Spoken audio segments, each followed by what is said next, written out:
Hello students, BA BCom third year Indian economy की इस video series में आप सभी का स्वागत है। इस वीडियो में आज हम इंडियन इकोनॉमी के चैप्टर नंबर 1 को पढ़ रहे हैं, जो कि आपके पास economic development and economic growth. Economic development and economic growth में मैं आज आपको जो टॉपिक कराने वाला हूँ वो है हमारे पास धारणीय विकास यानी कि सस्टेनेबल डेवलपमेंट। तो सस्टेनेबल डेवलपमेंट के बारे में आज हम इस वीडियो में पढ़ेंगे और आपको बहुत अच्छे से चीज़ें जो है समझ में आ जाएंगी। तो चलिए दोस्तों, स्टार्ट करते हैं इस वीडियो को। मैं हूँ संजीव कुमार और आप देख रहे हैं मेरा चैनल टॉप क्लासेस।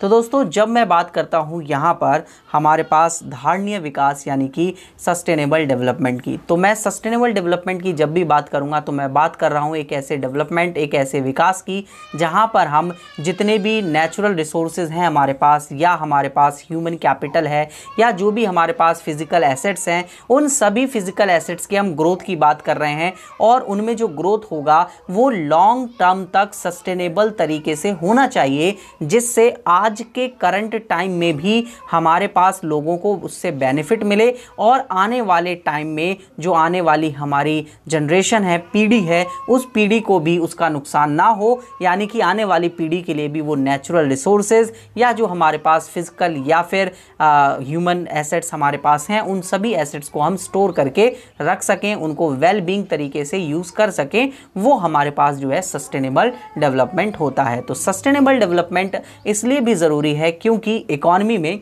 जब हम डेवलपमेंट की बात करते हैं तो वो डेवलपमेंट एक कंटिन्यूअस प्रोसेस में होना चाहिए, और वो कंटिन्यूअस प्रोसेस में जब होगा जब वो सस्टेन करेगा। ठीक है, यानी कि धारणीय होगा, मतलब आज भी है विकास, कल भी होगा, परसों भी होगा, यानी आने वाले वक्त में वो डेवलपमेंट जो विकास है वो होता रहेगा। और जो विकास है वो उसकी दर जो है वो लगातार बढ़ते रहेगी, और जो हम रिसोर्सेज अभी यूज़ कर रहे हैं उन रिसोर्सेज की कमी भी ना हो। मतलब आज के विकास के लिए, आज के डेवलपमेंट के लिए हम रिसोर्सेज का यूज़ कर लें, बट वो रिसोर्सेज आने वाली जनरेशन के लिए क्या हो जाएं, कम हो जाएं, तो वो भी एक बहुत बड़ी प्रॉब्लम बनती है। तो हम सस्टेनेबल डेवलपमेंट यानी धारणीय विकास के थ्रू ये कोशिश करते हैं कि जो आज हमारे पास नेचुरल रिसोर्सेज हैं उनके थ्रू हम जो ग्रोथ कर रहे हैं वो ग्रोथ आने वाली जो जनरेशन है, जो पीढ़ी है, उसके लिए भी वो ग्रोथ उतनी ही फायदेमंद हो जितनी आज के वक्त के लोगों के लिए होती है। ठीक है स्टूडेंट्स, यहाँ तक आपको चीज़ें जो है समझ में आ गई होंगी।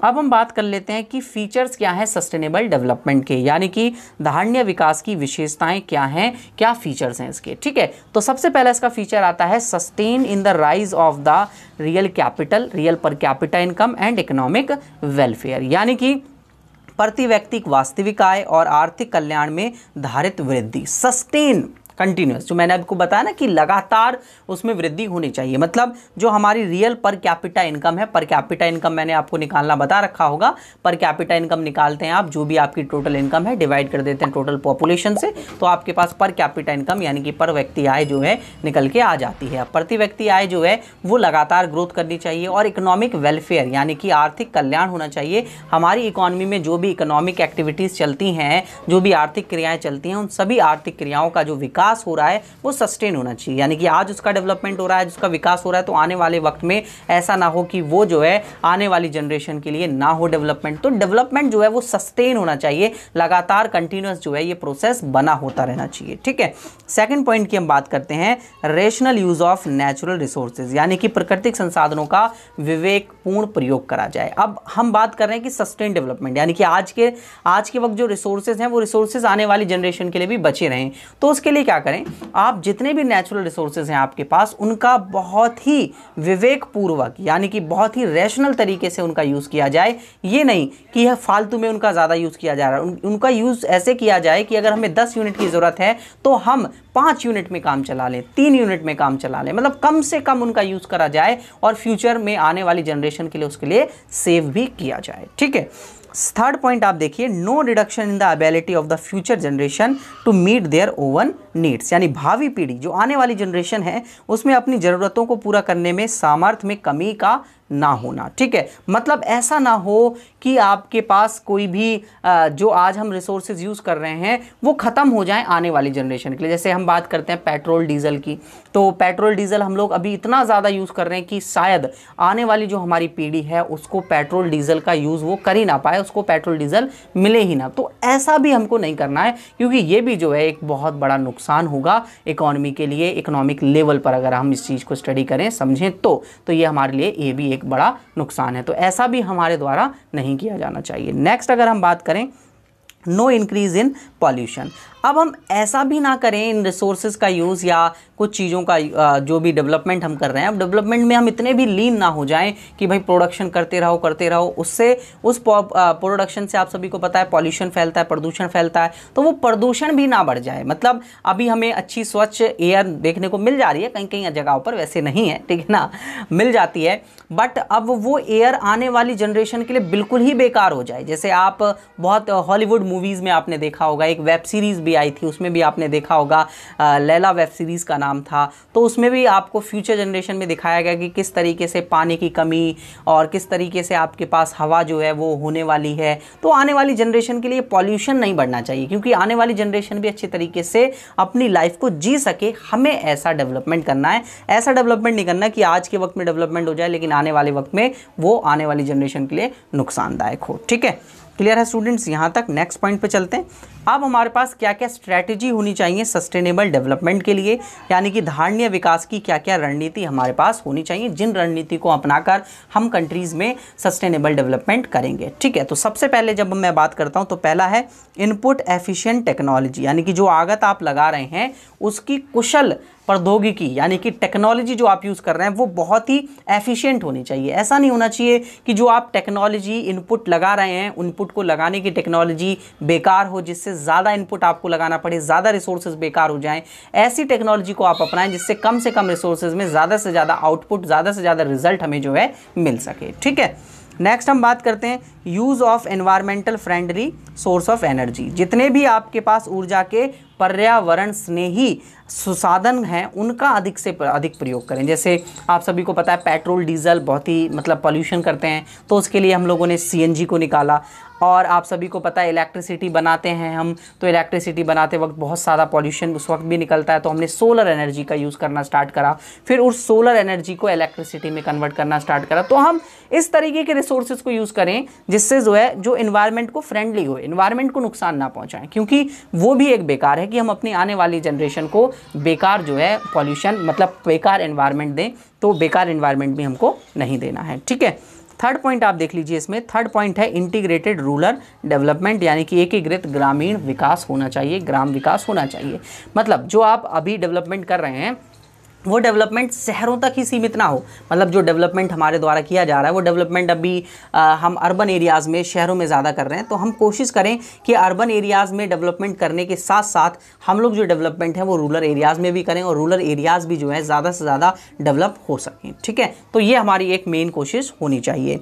वहीं फोर्थ हम पॉइंट की बात करते हैं, convert sunlight into the solar energy. जो अभी मैं बात कर रहा था, सनलाइट को सोलर एनर्जी में कन्वर्ट करो, यानी कि सूर्य की ऊर्जा को सौर ऊर्जा में कन्वर्ट करें एंड सोलर एनर्जी को इलेक्ट्रिसिटी में कन्वर्ट करें। फिर जो सोलर एनर्जी यानी कि सौर ऊर्जा आपके पास आई है उसको आप बिजली में परिवर्तित कर लें, तो आपके पास बिजली आ जाएगी और एक इकोनॉमिक फ्रेंडली आपके पास सोर्स ऑफ पावर होगा, यानी कि ऊर्जा का एक अच्छा स्रोत होगा जो पर्यावरण स्नेही होगा। ठीक है, ज़्यादा शुद्ध हिंदी तो यूज़ नहीं कर रहा हूँ मैं, बता देना। ठीक है, फिफ्थ पॉइंट देख लीजिए, फिफ्थ है शिफ्ट टू ऑर्गेनिक फार्मिंग, यानी कि जैविक खेती की तरफ आपको क्या होना चाहिए, खिसकना चाहिए। मतलब आज के वक्त में आप क्या कर रहे हैं, एग्रीकल्चर करने के लिए बहुत सारे फर्टिलाइजर्स का यूज़ करते हैं, केमिकल्स का यूज़ करते हैं और पेस्टिसाइड्स का यूज़ करते हैं, जिससे क्या होता है कि जो फर्टिलाइजेशन हो रहा है लैंड का वो अनफर्टाइलाइज लैंड होते जा रही है, यानी कि उसका जो उपजाऊपन है वो धीरे धीरे क्या होते जा रहा है, कम होते जा रहा है। तो उपजाऊपन कम करते हैं केमिकल्स, तो इनका आप कम से कम यूज़ करें। तो बेसिकली आप इनको छोड़कर पूरे तरीके से ऑर्गेनिक फार्मिंग पर शिफ्ट हो जाएं, यानी कि जैविक कृषि पर। तो जैविक कृषि आप सभी को पता ही होगा, ऑर्गेनिक फार्मिंग, यहाँ पर हम पूरे तरीके से सारे के सारे ऑर्गेनिक पेस्टिसाइड्स या फिर हमारे पास ऑर्गेनिक सीड्स हम बात करें या ऑर्गेनिक फर्टिलाइजर्स की हम बात करें, खाद वगैरह, इन सब की हम जो है ऑर्गेनिक यूज़ करते हैं, मतलब जैविक यूज़ करा जाता है। जो मनुष्य या जो फल सब्जी होते हैं, वेजिटेबल्स वगैरह होते हैं, इनकी वेस्टेज से बनाते हैं हम फर्टिलाइजर्स एक्सेट्रा, है ना। ये पूरा एक प्रोसेस है, जब आपने ये पढ़ा भी होगा वैसे ऑर्गेनिक फार्मिंग के बारे में। ठीक है, तो ऑर्गेनिक फार्मिंग को हमें अपनाना चाहिए जिससे सस्टेनेबल डेवलपमेंट हो और आपको स्वास्थ्य के लिए एक अच्छे वेजिटेबल्स, फ्रूट्स, क्रॉप्स मिले, ताकि आपकी हेल्थ भी अच्छी रहे, ठीक है। क्योंकि जो आप ये आज के वक्त में हम प्रोडक्ट देखते हैं, वेजिटेबल्स देखते हैं, सारे के सारे मतलब केमिकल से बनाए जा रहे हैं जो हमारी हेल्थ पर एक बुरा इम्पैक्ट डालते हैं, तो इससे हमारी हेल्थ भी बेकार हो रही है, तो इसको भी हम ठीक कर सकते हैं, ठीक है। नेक्स्ट है रिसाइकल द वेस्ट, यानी कूड़ा करकट को पुनः उपयोग। मतलब ऐसे आप वेस्ट्स का यूज़ करें जिसको दोबारा रिसाइकल किया जा सकता हो, तो रिसाइकल करें ज़्यादा से ज़्यादा वेस्ट्स को, जिससे आपके पास सस्टेनेबल डेवलपमेंट क्रिएट हो, यानी कि ज़्यादा से ज़्यादा धान्य विकास हो आपकी इकोनॉमी के अंदर। नेक्स्ट है awareness to converge natural assets for the integrated of the equity, यानी कि अंतर पीढ़ी समानता की एक प्राकृतिक संपत्ति को सुरक्षा रखने की चेतना। मतलब जो भी आपके पास पब्लिक एसेट्स हैं, जैसे आप बात करते हैं रोड्स हो गए, ब्रिड्ज हो गए, पार्क्स हो गए, ये पब्लिक एसेट्स हैं। इन पब्लिक एसेट्स को आप सेव करके रखें ताकि आज के वक्त में भी ये रहें और आने वाली जनरेशन के लिए भी ये रहें। या फिर आप बात करते हैं नेचुरल रिसोर्सेज की, आप बात करते हैं ऑयल गैसेस की, इनको भी आप सेव करके रखें। आप बात करते हैं वाटर्स की, इनको भी आप सेव करके रखें ताकि आने वाली जनरेशन को ये सब चीज़ें मिल सकें, ठीक है। नेक्स्ट है पब्लिक मीन्स ऑफ ट्रांसपोर्ट, यातायात के सार्वजनिक संसाधनों का उपयोग करें। देखिए क्या होता है कि अगर आप अपना खुद का यूज़ कर रहे हैं कोई भी मीड ऑफ ट्रांसपोर्ट, ठीक है, यानी कि आप अपनी खुद की गाड़ी से बाइक से जा रहे हैं, तो आप पेट्रोल उसमें लगा रहे हैं, यूज़ कर रहे हैं, तो लेकिन जा आप अकेले रहे हैं। वहीं अगर उतना ही हम पेट्रोल एक बस में लगाएं, तो आप सभी को पता है बस में नॉर्मली 30 से 40-50 पैसेंजर आ जाते हैं, तो उतना ही पेट्रोल 30-40-50 पैसेंजर्स के लिए लगा, तो जिससे क्या हुआ कि जो रिसोर्स है नेचुरल रिसोर्सेज पेट्रोल डीजल वो कम यूज़ हो रहा है, और वो जब कम यूज़ होगा तो वो आने वाली जो जनरेशन है उसके लिए भी क्या हो पाएगा, सेव हो पाएगा, ठीक है। तो ये है आपके पास पूरा का पूरा इस चैप्टर मतलब इस टॉपिक में जो आपके पास सस्टेनेबल डेवलपमेंट है, धारणीय विकास है, वो मैंने आपको बता दिया है। और आशा करता हूँ कि आपको भी बहुत अच्छे से चीज़ें समझ में आ गई होंगी कि किस तरीके से आप जो है सस्टेनेबल डेवलपमेंट इकोनॉमी के अंदर क्रिएट कर सकते हैं। तो दोस्तों अगर बाकी टॉपिक जो होंगे वो हम नेक्स्ट वीडियो में पढ़ेंगे। अगर आपको इसी तरीके से फुल कोर्सेज को ज्वाइन करना है तो आप टॉप क्लासेज ऐप को डाउनलोड कर लीजिए, the online preparation classes app, link description में दिया हुआ है। ज़्यादा जानकारी के लिए आप मुझे इस नंबर पर कॉन्टैक्ट कर लीजिए कि किस तरीके से कोर्सेज को ज्वाइन करना है। मैं आपको पूरी इन्फॉर्मेशन प्रोवाइड करा दूंगा कोर्स के रिगार्डिंग, कैसे ज्वाइन करना होता है, क्या क्या करना होता है, सारी इन्फॉर्मेशन आपको इस नंबर पर मिल जाएगी। बाकी अगर आपको पता ही है तो आपको ऐप पर भी सारी डिटेल्स मिल जाती हैं, तो आप ऐप डाउनलोड ज़रूर कर लीजिएगा, ठीक है स्टूडेंट्स। तो वीडियो अच्छी लगी हो तो वीडियो को लाइक ज़रूर कर दीजिएगा, अपने सभी दोस्तों के साथ इस वीडियो को शेयर ज़रूर कर दीजिए, क्योंकि इसी तरीके की वीडियोस जो है मैं आप सभी के लिए बनाता रहता हूं, जो आप सभी के लिए काफ़ी बेनिफिशियल होती हैं, और आप सभी के एकेडमिक कोर्सेज़ में ही मैं आप सभी को करा रहा हूं, जो कि आपके लिए काफ़ी हेल्पफुल होंगे। तो अगर आपका कोई सवाल या सुझाव होता है तो आप कमेंट कर सकते हैं, और आप चैनल को सब्सक्राइब कर लीजिए, क्योंकि अगर अभी तक आपने चैनल को सब्सक्राइब नहीं किया है तो आप बहुत बड़ी गलती कर रहे हैं। इसी तरीके की वीडियोस आपको मेरे चैनल पर मिलती रहती है, तो चैनल को सब्सक्राइब करके ज़रूर रखें। तो दोस्तों नेक्स्ट वीडियो मिलते हैं, वीडियो देखने के लिए धन्यवाद।